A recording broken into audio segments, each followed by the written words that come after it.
ప్రేక్షకులకు వీక్షకులకు వినాయక చవితి శుభాకాంక్షలు. S6 టీవీ న్యూస్ కి స్వాగతం. వార్తల ముందుగా ముఖ్యాంశాలు. బుడమేరు గండ్ల పుడిక పనులు యుద్ధ ప్రాతిపదికన జరుగుతున్నాయి. ముఖ్యమంత్రి పనులను ఎప్పటికప్పుడు లైవ్ లో పరిశీలిస్తున్నారు. ఏపీ రాజధానిపై తప్పుడు ప్రచారాలకు check.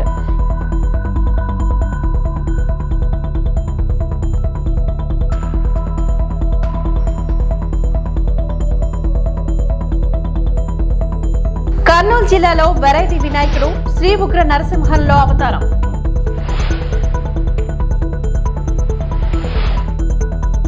CM Chandrababu aerial visit. Budameru కట్ట తెగిన ప్రాంతాన్ని హెలికాప్టర్లో ఏరియల్ విజిట్ ద్వారా పరిశీలన. బుడమేరు ఏ ప్రాంతాల గుండా ప్రవహించి కొల్లేరు సరస్సులో కలుస్తుందో పరిశీలించారు. బుడమేరు ఎక్కడెక్కడ ఆక్రమణలకు గురైందో నిశితంగా పరిశీలించిన సీఎం బుడమేరుకు పడిన గండ్లు పుడిచే పనుల్లో పరిశీలించిన చంద్రబాబు కొల్లేరు చుట్టూ ఉన్న గ్రామాల స్థితిని పరిశీలించిన సీఎం ప్రకాశం బ్యారేజ్కి దిగువన కృష్ణానది ప్రవాహాలు పరిశీలించిన చంద్రబాబు కృష్ణానది సముద్రంలో కలిసే హంసల దీవి ప్రాంతాన్ని కృష్ణానది లంక గ్రామాలను పరిశీలించిన సీఎం.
ఏపీ రాజధానిపై తప్పుడు ప్రచారాలకు చెక్. 29 గ్రామాల్లో నిన్నటి పరిస్థితి.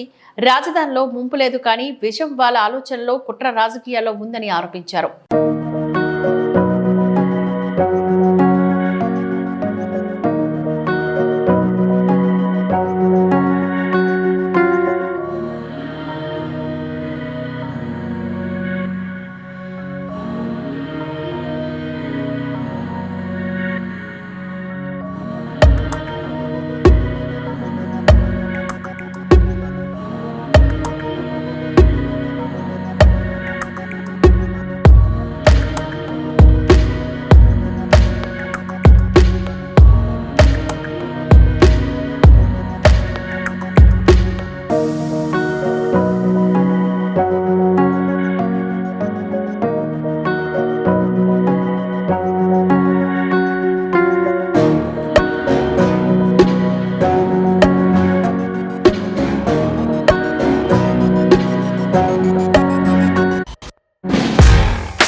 వినాయక చవితి సందడి మొదలైంది. దేశవ్యాప్తంగా ఢిల్లీ నుంచి గల్లీ వరకు గణపతిని ప్రతిష్ఠించడానికి మండపాలు అందంగా ముస్తాబు చేస్తున్నారు. మరోవైపు వివిధ రూపాల్లో గణపయ్య మండపాల్లో కొలువు తీరి భక్తులతో పూజలను అందుకోవడానికి రెడీ అవుతున్నాడు. ఈ నేపథ్యంలో కర్నూలు జిల్లాలో ఏమగనూరులోని గణపయ్య ఉగ్ర నరసింహ రూపంలో కొలువు తీరనున్నాడు. ఈ ఉగ్ర నరసింహస్వామి అవతారం రూపంలో ఉన్న వినాయకుడు అందరినీ ఎంతగానో ఆకట్టుకుంటుంది. కొండవీటి ప్రాంతంలో శ్రీ బాల వినాయక యువక మండలి ఆధ్వర్యంలో గత 33 ఏళ్లుగా వినాయక చవితి ఉత్సవాలు జరుగుతున్నాయి. ఈ ఉత్సవాల్లో పర్యావరణాన్ని కాపాడే విధంగా మట్టితో చేసిన వినాయక విగ్రహాన్ని ఏర్పాట్లు చేస్తున్నారు. కర్నూలు జిల్లా ఏమగనూరులో ఏర్పాటు చేసిన శ్రీ ఉగ్ర నరసింహస్వామి వారి అవతారం రూపంలో ఉన్న వినాయకుడు అందరినీ ఎంతగానో ఆకట్టుకుంటుంది. స్థానిక కొండవీటి ప్రాంతంలో శ్రీ బాల వినాయక యువక మండలి ఆధ్వర్యంలో పర్యావరణాన్ని కాపాడుతూ సుమారు 33 సంవత్సరాల నుంచి మట్టితో చేసిన వినాయక విగ్రహాన్ని ఏర్పాట్లు చేస్తున్నారు. అయితే వీరు ప్రతి సంవత్సరం పూజకు అవసరమయ్యే సామాగ్రితోనే ఒక్కో సంవత్సరం ఒక్కో వేరేటి రూపంలో వినాయకుడు విగ్రహాన్ని తయారు చేస్తూ పలువురికి ఆదర్శంగా నిలుస్తున్నారు. ఈ సంవత్సరం కూడా శ్రీశైలం, అరుణాచలం, కాశీ నుంచి 70 కేజీల రుద్రాక్షాలను సేకరించి సుమారు 41 రోజుల పాటు శ్రమించి 20 అడుగుల ఎత్తుగల శ్రీ ఉగ్ర నరసింహస్వామి వారి అవతారంలో మట్టి వినాయకుడిని తయారు చేస్తారు. ఈ విగ్రహం పట్టణంలో ప్రత్యేక ఆకర్షణగా నిలిచింది. ఈ విగ్రహం తయారీకి గాను 3 లక్షల ఖర్చు అవుతుందని అన్నారు. ఈ విగ్రహాన్ని దర్శించుకునేందుకు చుట్టుప్రక్కల గ్రామాల ప్రజలు అధిక సంఖ్యలో తరలి వస్తారని వినాయక మండలి నిర్వాహకులు తెలియజేశారు.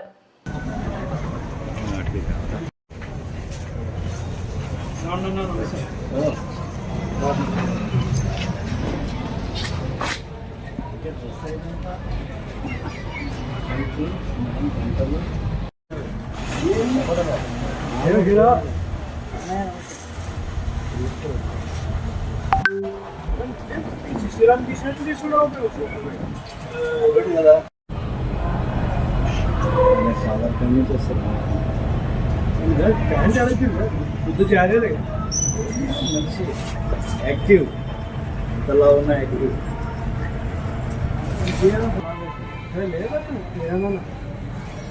అంతే కానీ ఇంత లావలేదు.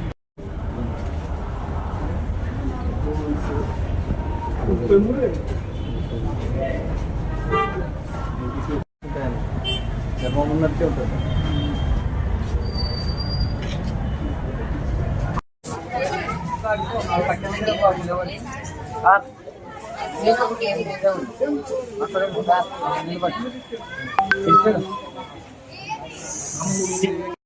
శ్రీ బాల వినాయక యుగ మండలి కొండవీటి ప్రాంతమైన మేము గత 32 సంవత్సరాలుగా బాల వినాయకుని మేము తయారు చేస్తూ పూజా సామాగ్రి వస్తువులని తయారు చేస్తున్నాము.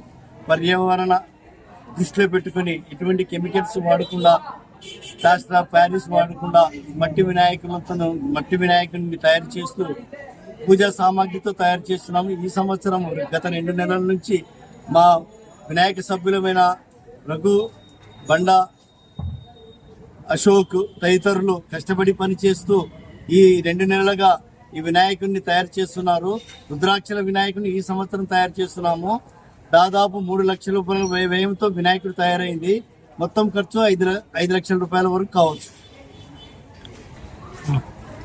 ఈ రుద్రాక్షలను మేము శ్రీశైలం, భద్రాచలం తదితర పుణ్యస్థలాల నుంచి సేకరించి తీసుకుని వచ్చినాం.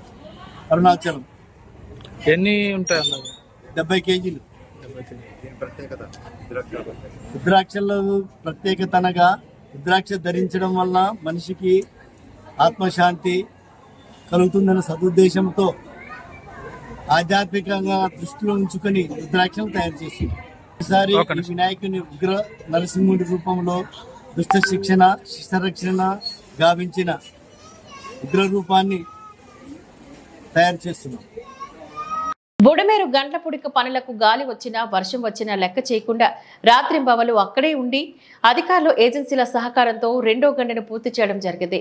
3వ గంట పనులు శరవేగంగా జరుగుతున్నాయి. మంత్రి నిమ్మల రామానాయుడు అన్నారు.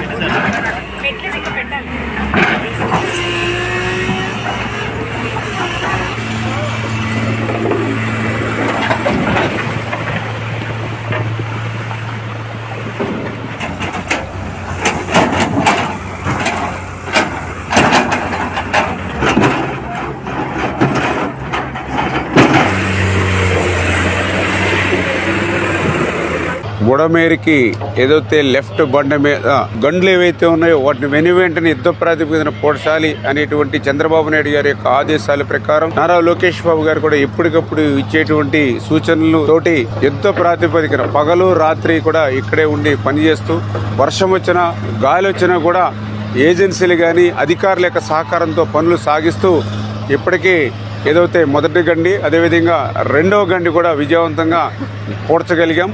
రాత్రి మూడవ గండి పనులు కూడా శరవేగంగా మరి జరుగుతున్నటువంటి పరిస్థితి. ఎందుకంటే ఈ గండ్లను మనం పూడ్చగలిగితేనే ఈ యొక్క బుడమేరు వరద నీరుని మనం ఇక్కడ అడ్డుకోగలిగితేనే సింగనగర్లోను విజయవాడ పట్టణంలో తిష్ట వేసినటువంటి వరద నీరుని నిలువరించేటువంటి పరిస్థితి ఉంటుంది. చంద్రబాబు నాయుడు గారు కూడా 74 సంవత్సరాల వయసులో మరి ఈ రోజుకి 2 గంటలు సైతం కూడా పడుకోకుండా ఆయన ఏ విధంగా అయితే పనిచేస్తున్నారో ఆయన కష్టానికి ఆయన కృషికి ఫలితం ఉండాలంటే ఈ గంటలు ఖచ్చితంగా పూడ్చాలనే ఉద్దేశంతో మరి ఎవరి 1 అవర్కో 3 అవర్స్కో సడన్గా వర్షం రావడం చేసిన అప్రోచ్ రూట్ అంతా కూడా మళ్ళీ మొదటకు వచ్చి పాడైపోవడం. అదేవిధంగా నిన్న అయితే బుడమేరు దగ్గర 9,000-10,000 క్యూసెక్లకి మళ్ళీ పొంగి మేము చేస్తున్నటువంటి వర్క్కి అడ్డంకి కలగడం, ఆ వేసినట్టు మెటీరియల్ కూడా ఆ ఫ్లోకి మళ్ళీ వెనక్కి కొట్టుకుపోవడం, ఇటువంటి ప్రతిబంధకాలు ఎదురైనా కూడా ఈ కష్టపడి పనిచేసుకుని 2 గంటలను పూడ్చాం. 3వ గంట కూడా ఈరోజు కల్లా పూడ్చి ఏదైతే ఆ సింగనగర్కి ఈ యొక్క వరద నీరుని అరికెట్టేటువంటి ప్రయత్నం అయితే చేస్తున్నామని చెప్పి తెలియజేస్తాం. బుడమేరు గంటల పూడిక పనులు యుద్ధ ప్రాతిపదికన జరుగుతున్నాయి. ముఖ్యమంత్రి పనులను ఎప్పటికప్పుడు లైవ్ లో పరిశీలిస్తున్నారు. విజయవాడ సింగ్ నగర్ కు వరద ముంపును నియంత్రించేలా 3వ గండి పూడిక పనులు సైతం శరవేగంగా జరుగుతూ ఉండగా పనులను ఎంపీ దగ్గుపాటి పురంధేశ్వరి, స్థానిక ఎమ్మెల్యే వసంత కృష్ణ ప్రసాద్లతో కలిసి పర్యవేక్షించారు మంత్రి నిమ్మల రామానాయుడు. క్లోజ్ చేసామండి. ఈ రోజు లక్కీగా ఏంటంటే ఇవాళ వాతావరణం ఫస్ట్ అంటే ఈ 5 రోజులు చాలా బాగుందండి. లేకపోతే అసలు ఈ నడిసిపోషన్ కాదండి. అసలు మొత్తం బళ్ళు జారిపోవడం ఇవన్నీ బ్లాక్ కాటన్ సాయిల్ ఇది పెరిగితే మనకి ఏంటంటే ఈ ఫ్లో గట్టి కొడుతుందంటే మనం వేసిన మెటీరియల్ ఒక 20% కొంత పోతుంది. అయితే అందుకనే మళ్ళీ 1 టన్ వెయిటేజ్ ఉన్నాయి ఎక్కువ ప్రిఫర్ చేసి అక్కడ గ్రేడింగ్ చేసి ఇవే చేస్తున్నామండి. కొంచెం ఇంటీరియల్ అయిపోవడం వల్ల మెటీరియల్ తెచ్చుకోవడానికి కానీ పనులు చేసుకోవడానికి ఇది కూడా 15 feet దాకా డెప్త్ ఉందండి ఇక్కడ.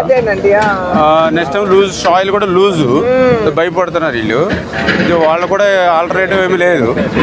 3 గంటలు 7 గంటలు పైన పులువా కానీ దానికి 3 గంటలు ఉన్నాయి. అంటే ఇవి అఫీషియల్ గా ఐడెంటిఫై చేసిన గంటలు. మిగిలిన ఏంటంటే గంటలు పడలేదు కానీ ఏ క్షణంలో పడేలాగా ఉన్నాయండి. బండ్లు అంతా స్ట్రెంగ్త్ లేవు. అంటే అండ్లయి జారి అంటే దాని మీద వాటర్ ఫ్లో అయిపోయిందండి. పైన ఆ హైట్ లో వచ్చిందండి వాటర్. వాళ్ళ పైన ఆ వాటర్ ఫ్లో అయ్యి ఇంక ఈ బ్రిడ్జెస్ పడ్డాను. కృష్ణాకి దీని నుంచి వెళ్తుందని పడిసేం అది. అందుకని పోలవరం నీరు వెళ్ళాలి కదా దీన్ని 35,000కి ఎక్స్టెండ్ చేసి లైనింగ్ పెట్టారు. మన టైంలో 80% దాకా అయినాయి. ఈ జగన్మోహన్ రెడ్డి వచ్చిన తర్వాత ఇంక అసలు మొత్తం 6 బస్తా సిమెంట్ కానీ 1 రూపాయి పని కానీ చేయలేదండి. ఇంకా 195 పనులు క్యాన్సిల్ చేశారు. మేజర్ మంది మేజర్ ఉందండి. ఇప్పుడు ఇక్కడ రైతులు కూడా చెప్తున్నారు, 50 కోట్లు ఉంది. రైతులు కూడా చెప్తూ ఉన్నారు. అప్పుడు ఈ పట్టిసీమ నీరు వెళ్ళేది కాబట్టి బాబు గారి టైంలో ప్రతి కిలోమీటర్కి ఒక లస్కర్ని పెట్టి పచ్చగడ్డి కూడా మొలవకుండా జాగ్రత్త రోడ్డు అంత నీరు కొట్టేదండి. వాతావరణం ఇట్లా ఉంటే రేపు మార్నింగ్ చేస్తాం.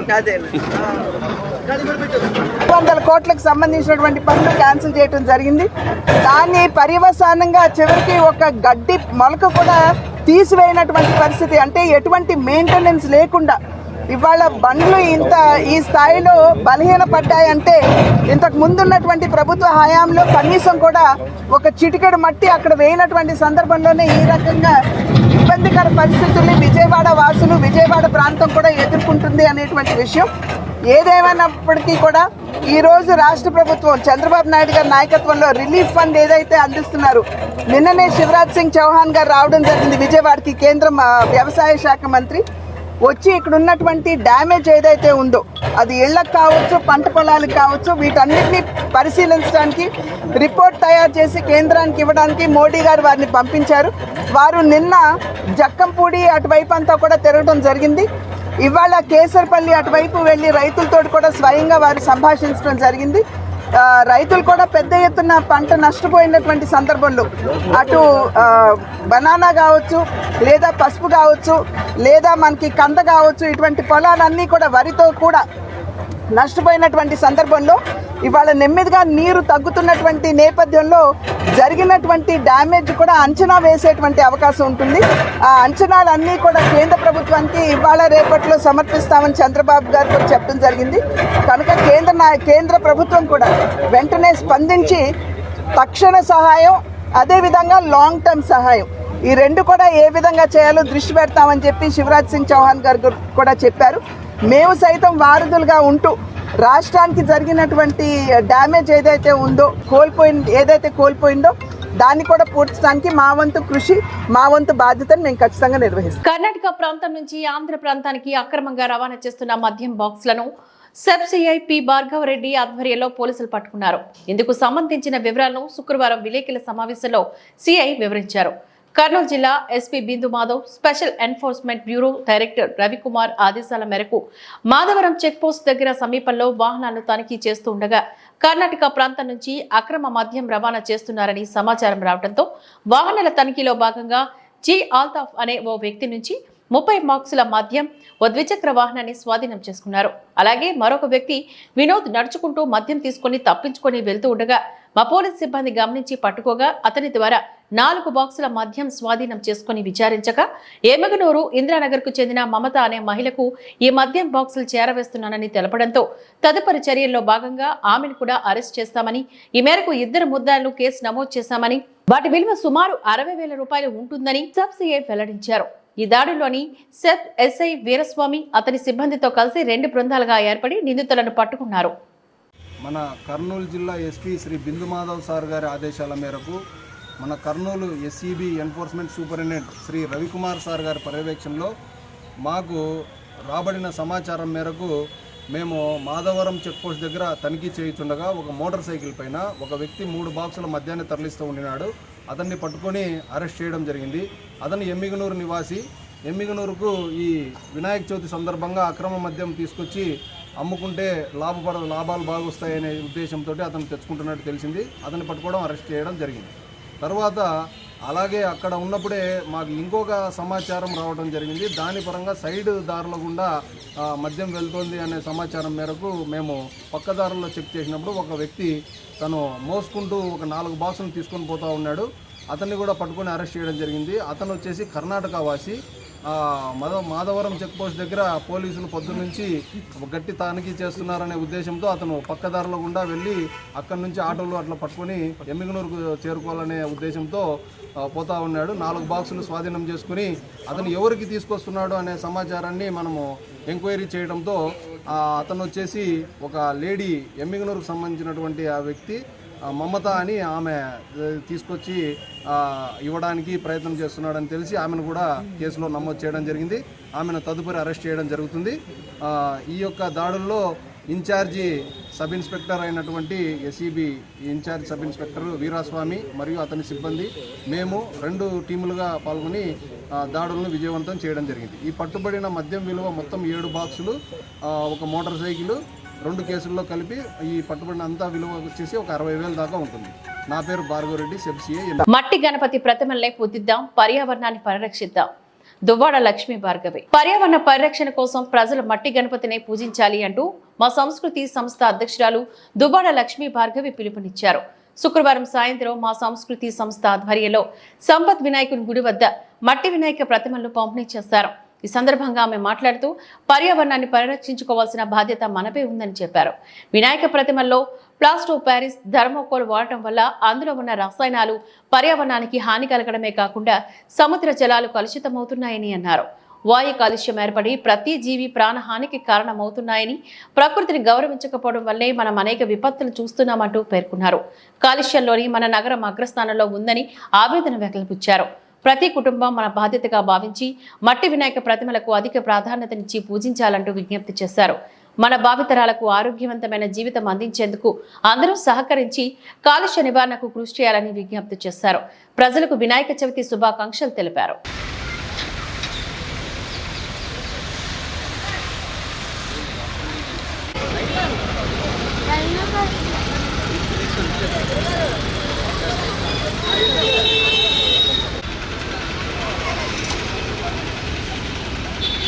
మేడం అలా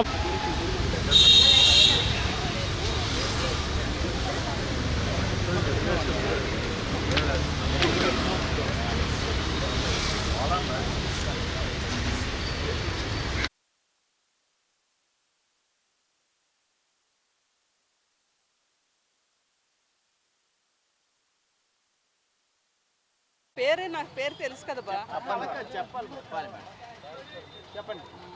అందరికీ నమస్కారం. లక్ష్మీ భార్గవి అండి. ఓం గం గణాధిపతి నమః. పర్యావరణ పరిరక్షణలో భాగంగా మా సంస్కృతి, మా ఆర్గనైజేషన్ 2011 నుంచి కూడా మేము ఈ కార్యక్రమాన్ని ఇప్పటివరకు చేస్తున్నాము. సో మన ఎంత కల్చర్ డెవలప్ అయినా కూడా కలర్ బొమ్మలు చూస్తే మనం టెంప్ట్ అవుతాము. కలర్ ఉన్న వినాయకుడు ఎవరికైనా నచ్చుతుంది. బట్ మనం దాన్ని అవాయిడ్ చేసి మన పర్యావరణాన్ని పరిరక్షణ భాగంగా రాబోయే తరాలని సేఫ్టీ కోసం తప్పకుండా మనం ఈ ప్రికాషన్ ఫాలో చేస్తూ మంచి హెల్దీ వాతావరణంలో మంచి గణేష్ పూజలు మనం చేద్దాం. Thank you. ఎన్ని విగ్రహాలు పంచారు మేడం సుమారుగా? సుమారంటే చాలా ఆర్గనైజేషన్స్ కూడా ఇస్తుంటాం. మేము ఇక్కడ కొన్ని ఒక 1000 వరకు ఉంచామండి.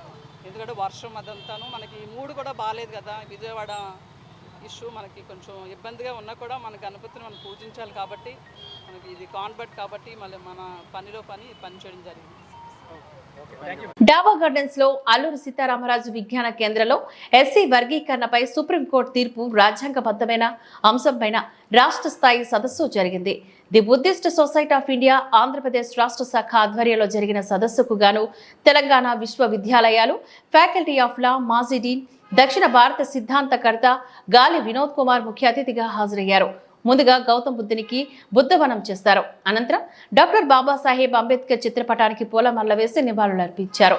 ఈ సందర్భంగా గాలి వినోద్ కుమార్ మాట్లాడుతూ దళితుల సమస్య పరిష్కారం కాకూడదు అన్నదే రాజకీయ పార్టీల ఆలోచన అని మండిపడ్డారు. బీఎస్పీ పార్టీ తప్ప ఎవరు వ్యతిరేకించలేదని అన్నారు. వర్గీకరణ ఉమ్మడి ఆంధ్రప్రదేశ్ సమస్య అని అభిప్రాయపడ్డారు.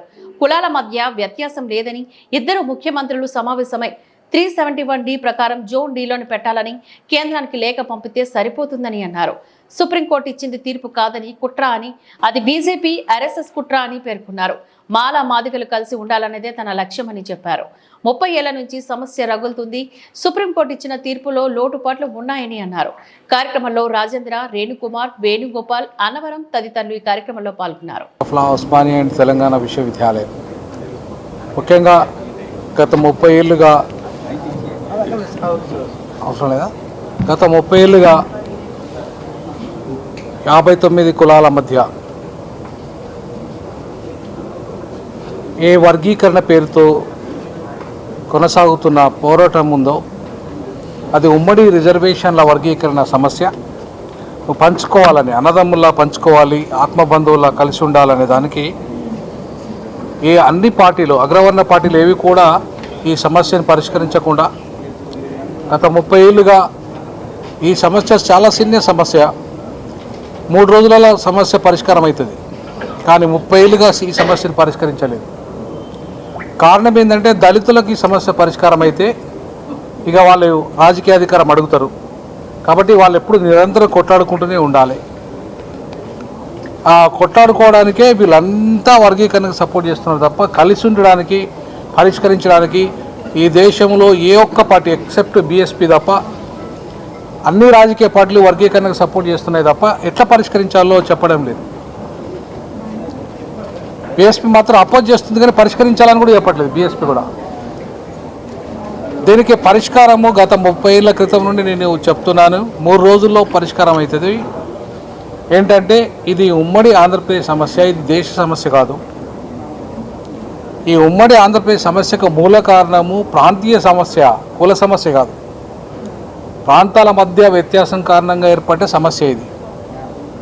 కులాల మధ్య వ్యత్యాసం వల్ల వచ్చిన సమస్య కాదు ఇది.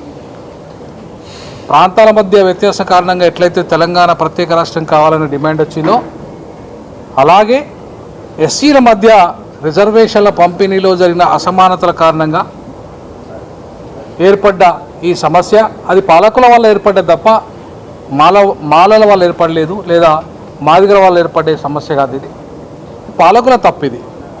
దానికి మాదిగలు కొట్లాడుకునే సమస్యగా మార్చారు దీన్ని. సో ఈ సమస్యను పరిష్కరించుకునే పరిస్థితి కూడా మాదిగల మధ్య, ఇతర కులాల మధ్యనే ఉంది. ఇద్దరు ముఖ్యమంత్రులు కూర్చొని కేవలం ఒక ప్రధానమంత్రికి ఒక లెటర్ రాయాలి ఏమని, ఈ వర్గీకరణ సమస్యను మేము జోనల్ సిస్టంలో పెడతాము, 371D ప్రకారంగా మేము జోనల్ సిస్టంలో ఈ సమస్యను పరిష్కరించుకుంటామని చెప్పేసి ఇద్దరు ముఖ్యమంత్రులు లేఖ రాసి ప్రధానమంత్రి దాన్ని ఆమోదించి క్యాబినెట్లో తీర్మానం చేసి రాష్ట్రపతి పంపితే రాష్ట్రపతి 371Dలో అమెండ్మెంట్ చేస్తుంది, చేసి పంపిస్తారు అంతే, ఇంకేముండదు దీంట్లో. దీనికి పార్లమెంట్లో చట్టంతో పని లేదు, 341తో పని లేదు, అసెంబ్లీ తీర్మానంతో పని లేదు, లేదంటే ఏ రాజకీయ పార్టీ సపోర్ట్తో పని లేదు, లేదంటే ఏ కుల సంఘంతో సపోర్ట్తో పని లేదు. ఇది చాలా సింపుల్గా 3 రోజులలో అయిపోయే సమస్యను 30 ఏళ్ళుగా ఇంకా దీన్ని పొడిగించుకుంటూ వచ్చి ఈ ఉమ్మడి ఆంధ్రప్రదేశ్ సమస్యని ఇప్పుడు దేశ సమస్యగా చిత్రీకరించి తప్పుడు సుప్రీంకోర్టు తప్పుడు సిద్ధాంతాన్ని, తప్పుడు విధానాలని, రాజ్యాంగ వ్యతిరేక విధానాలని సుప్రీంకోర్టు ఇలా తీర్పు రూపంలో, అది తీర్పు కాదు, అది కుట్ర, అది తీర్పు కాదు, అది కుట్ర, అది ఆర్ఎస్ఎస్ బీజేపీ ఇచ్చిన వాళ్ళ యొక్క డైరెక్షన్లో ఇచ్చిన తీర్పు. అది దాన్ని మనం తీర్పు అనడం కంటే కూడా వాళ్ళు ఇచ్చిన కుట్ర అని చెప్పాలి. ఆ కుట్ర ఫలితంగా ఇక సుప్రీంకోర్టు మళ్ళీ మాలమాదిగల్ని పర్మనెంట్గా విడగొట్టే ప్రయత్నం చేస్తుంది. మళ్ళీ కలపాలి, వాళ్ళని కలిపే ప్రోగ్రాంలో భాగంగా నేను రావడం జరిగింది ఇక్కడికి. ఈ సమస్యను ఎట్లా పరిష్కరించుకుందాం, ఎట్లా కలిసి ఉందాం, ఎట్లా కలిసి పోరాటం చేద్దామనే డైరెక్షన్ ఇవ్వడానికి మాత్రమే నేను వచ్చాను ఇక్కడికి.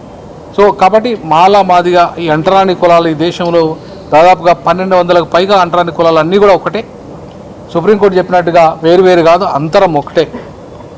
అది ఎన్ని కోట్లు సంపాదించినా వాడు అంటరానోడే, ఎంత పెద్ద ఆఫీసర్ అయినా అంటరానోడే, వాడి హోదా అంటరాని తరమే అనే హోదా, రాష్ట్రపతి స్థాయిలో ఉన్న ప్రొఫెసర్ అయినా, డాక్టర్ అయినా, పెద్ద అయినా అంటరాని వాడికినే ఈ దేశంలో ముద్ర ఉంది. అది పోనంతకాలం ఈ దేశంలో అంటరాని కులాలందరూ ఒకటే, వేరు కాదని చెప్పేసి ఇవాళ ఘంటాపదంగా నేను చెప్పదలుచుకున్నా.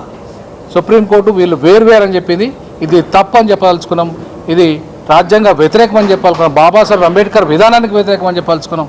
కాబట్టి సుప్రీంకోర్టు తీర్పు అది మనవాద తీర్పు, అది బీజేపీ ఆర్ఎస్ఎస్ కుట్ర ఫలితంగా ఇచ్చిన తీర్పు. దాన్ని పూర్తి స్థాయిలో వ్యతిరేకిద్దాం, మాలమాదిగల సమస్యను పరిష్కరించుకొని కలిసి అంబేద్కరిజాన్ని ముఖ్యంగా అధికారం వైపు వెళ్దామని చెప్పేసి కోరుతున్నాం.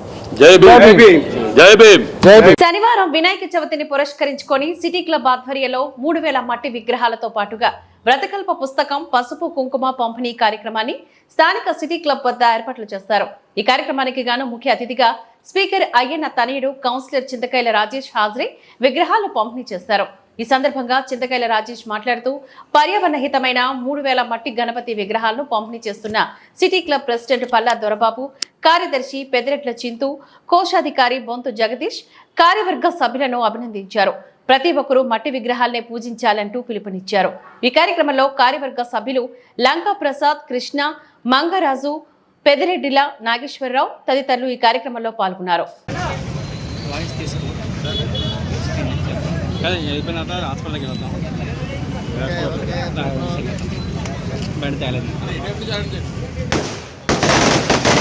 అందరికీ నమస్కారం అండి. ఈరోజు చాలా శుభదినం. మన సిటీ క్లబ్ వాళ్ళు మట్టి వినాయక విగ్రహాలని అందరికీ అందజేయడం చాలా గర్వకారణం. ఇంకా మనం ముందు పాత పద్ధతిలోని మట్టి వినాయకుల్లో ఉండేవి, దాని తర్వాత కొత్తగా వచ్చేసి కలర్స్ ఇదంతా, దానివల్ల ఎన్విరాన్మెంట్ కొద్దిగా పాడవడం జరుగుతుందండి. మళ్ళీ వీళ్ళు ముందుగా గుర్తించి మళ్ళీ పాత పద్ధతిలో లాగా మట్టి విగ్రహాలు ఇవ్వడం అనేది చాలా అందరూ గమనించాలి. మళ్ళీ మన ప్రతి ఇంట్లోని కూడా ఏ విగ్రహాలు ప్రతి ఒక్కరు కూడా ఉంచాలని కోరుకుంటూ సెలవు తీసుకుంటున్నాం. నర్సీపట్నం నియోజకవర్గం గొలుగొండ మండలం రావణపల్లి రిజర్వాయర్ గేట్లను గురువారం ఏపీ స్పీకర్ అయ్యన్న తనయుడు కౌన్సిలర్ చింతకాయల రాజేష్ చేతుల మీదుగా గేట్లెత్తి ఆయాకట్టు రైతులకు నీటిని విడుదల చేశారు. ఈ సందర్భంగా ఆయన మాట్లాడుతూ రావణపల్లి రిజర్వాయర్ ఆయకట్టు కింద సుమారు 3000 ఎకరాలలో రైతులు పంటలు సాగు చేస్తున్నారంటూ వివరించారు.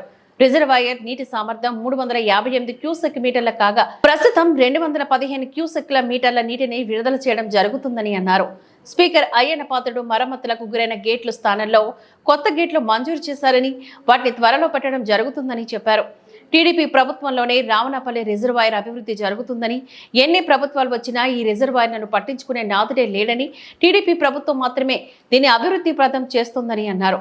ఈ కార్యక్రమంలో నర్సీపట్నం గొలుగొండ టీడీపీ నాయకులు, కార్యకర్తలు, ఇరిగేషన్ శాఖ అధికారులు, ఆయకట్టు రైతులు తదితరులు పాల్గొన్నారు.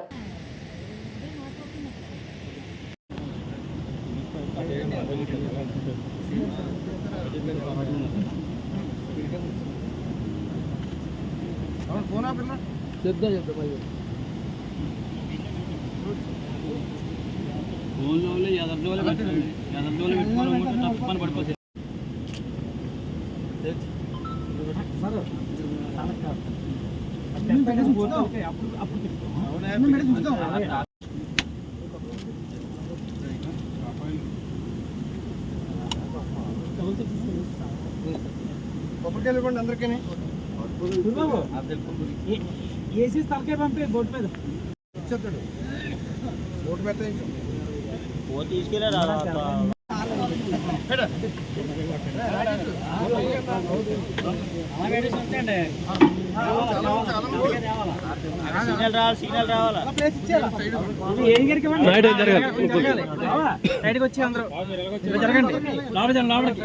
అందరికీ నమస్కారం అండి.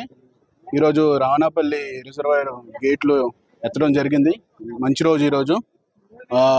ఇలాగే ప్రతి సంవత్సరం కూడా వర్షాలు పడి ప్రతి సంవత్సరం కూడా గేట్లు ఎత్తడం వల్ల పంటలు బాగా పండి అందరూ కూడా మంచి లాభాలు ఎక్కువ వచ్చి సుఖ సంతోషాలతో ఉండాలని చెప్పేసి కోరుకుంటున్నాను. ఇంకోటి, ప్రతి సంవత్సరం ప్రతిసారి కూడా రావణపల్లి రిజర్వాయర్ని కాపాడేది టీడీపీ ప్రభుత్వమే. ప్రతి సంవత్సరం కూడా వాళ్ళు వేరే వేరే ప్రభుత్వాలు వచ్చే ఎప్పుడు కూడా డెవలప్మెంట్ అయితే కాలేదు. కానీ ఎప్పుడు కూడా డెవలప్ చేసేది ఓన్లీ టీడీపీ ప్రభుత్వమే. అది మొత్తం అందరూ గ్రహించాలి, రైతులందరూ గుర్తించాలి. ఇక్కడ ఇప్పుడు కూడా గేటు కొత్తది ఈ వర్షాకాలం అయిపోగానే వేస్తారు. ఆల్రెడీ వచ్చేసి ఏఈ గారు మొత్తం అంతా ఇదంతా ఎస్టిమేషన్ వేశారు. వర్షాకాలం పూర్తి అవగానే నవంబర్ కల్లా గేట్ పడుతుందని చెప్తున్నాను. ఇవన్నీ కూడా ప్రతి రైతు కూడా గుర్తించాలి అని చెప్తూ సెలవు తీసుకుంటున్నాను. ఈ వార్తలు ఇంతటితో సమాప్తం. నమస్కారం.